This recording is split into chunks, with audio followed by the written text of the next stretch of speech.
Shalom dan selamat datang di Peta Israel Kuno, yang berbicara tentang kondisi geografis dan wilayah tanah Israel pada zaman Alkitab. Perlu kita ketahui bahwa tanah Israel relatif kecil luasnya, kira-kira sama dengan negara bagian New Jersey, negara bagian terkecil kelima di Amerika Serikat. Pada peta ini, perhatikanlah bahwa jantung Israel dari Dan ke Beersheba hanya memiliki panjang 150 mil.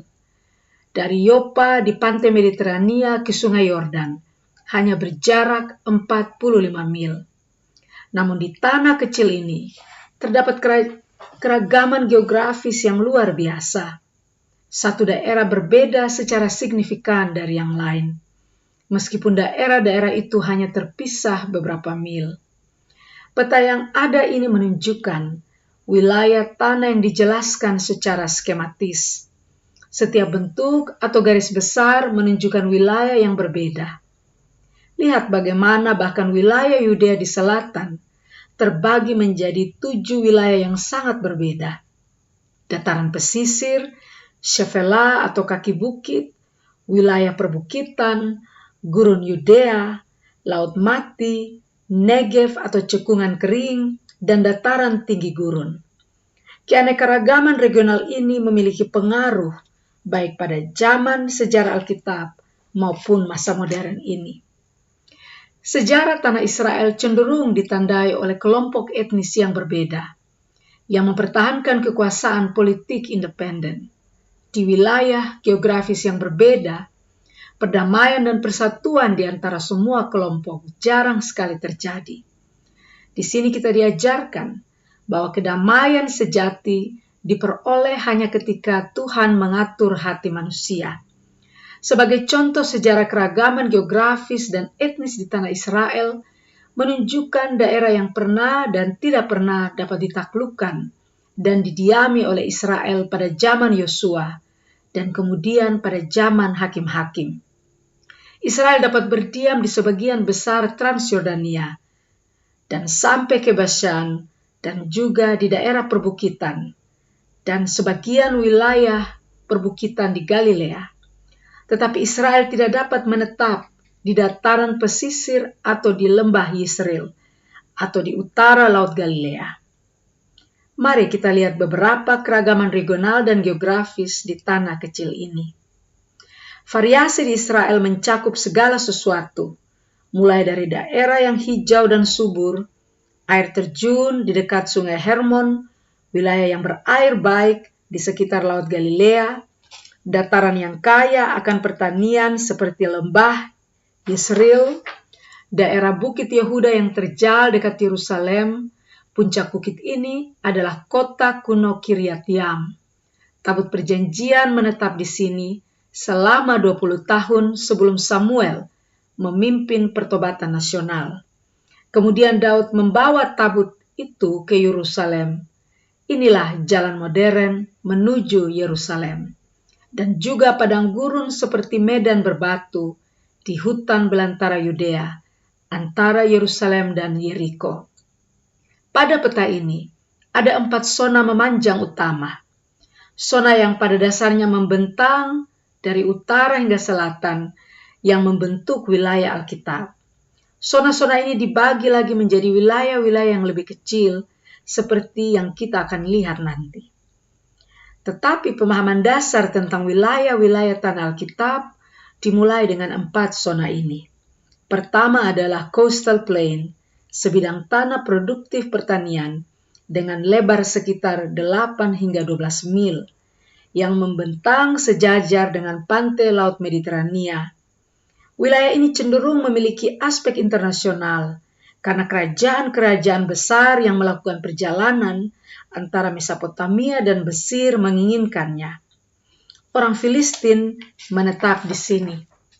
Israel kuno jarang bisa mengendalikannya. Berikutnya adalah daerah perbukitan, Yerusalem, nomor 15 pada peta ini. Terletak di daerah aliran sungai daerah perbukitan, di ketinggian sekitar 2.400 hingga 2.800 kaki di atas permukaan laut. The hill country atau daerah pegunungan adalah medan kasar dari lembah yang dalam dan punggung bukit yang tinggi, yang memanjang ke utara dan mencakup Gunung Karmel, yang menjorok ke Laut Mediterania dan Galilea.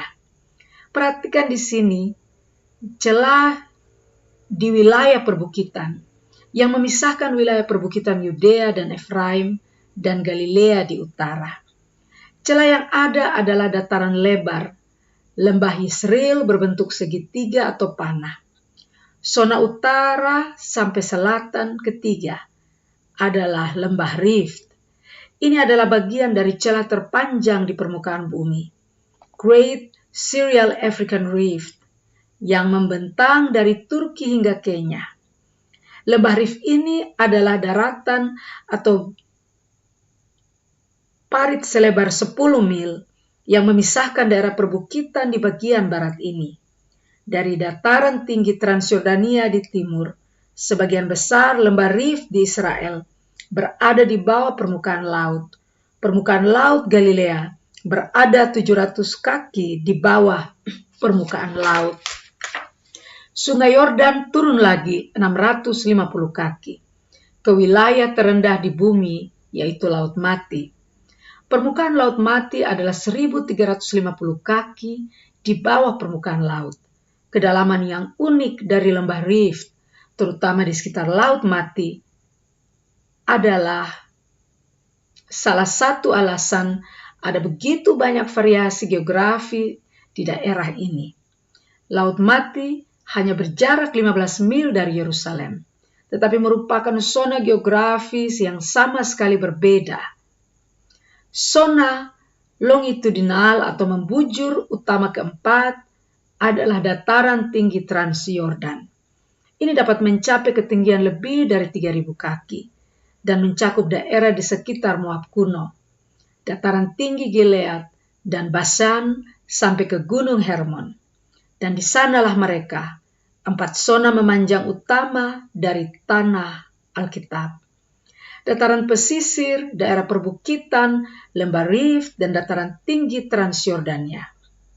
Ciri penting lain dari geografi wilayah Israel kuno adalah curah hujan. Yerusalem menerima curah hujan sebanyak wilayah London, antara 22 hingga 25 inci setiap tahun. Perbedaannya adalah bahwa curah hujan Israel terjadi sekitar 5 bulan antara November dan Maret, dengan bulan-bulan terbasah berada di Januari dan Februari. Jadi kalau hujan, bisa kebanjiran. Curah hujan di Israel sangat bervariasi dari satu wilayah ke wilayah yang lain. Ini terutama karena lembah Rift berada di bawah bayang-bayang hujan wilayah perbukitan. Perhatikan diagram ini, bagaimana sebagian besar hujan turun di sisi barat daerah aliran sungai, daerah perbukitan. Yerusalem ada di daerah aliran sungai, tetapi di sebelah timur Yerusalem ada penurunan ketinggian yang tajam di lembah Rift. Awan menghilang dan semakin sedikit hujan turun, semakin jauh turun menuju Laut Mati. Yerusalem bisa mendapatkan 24 inci hujan setahun, tetapi hanya 15 mil jauhnya. Yeriko di lembah Rift dekat Laut Mati hanya mendapat 4 inci hujan per tahun. Variasi curah hujan dari satu wilayah ke wilayah lain berkontribusi pada keragaman geografis yang besar di daratan. Mari melihat hujan musim dingin di wilayah perbukitan Yerusalem dekat Yehuda dekat Yerusalem. Israel tidak memiliki sungai besar yang memberikan pasokan air terus-menerus. Sebaliknya, seperti dikatakan Ulangan 11 ayat 11, ini adalah tanah yang tergantung pada persediaan tahunan Tuhan yang meminum hujan dari sorga.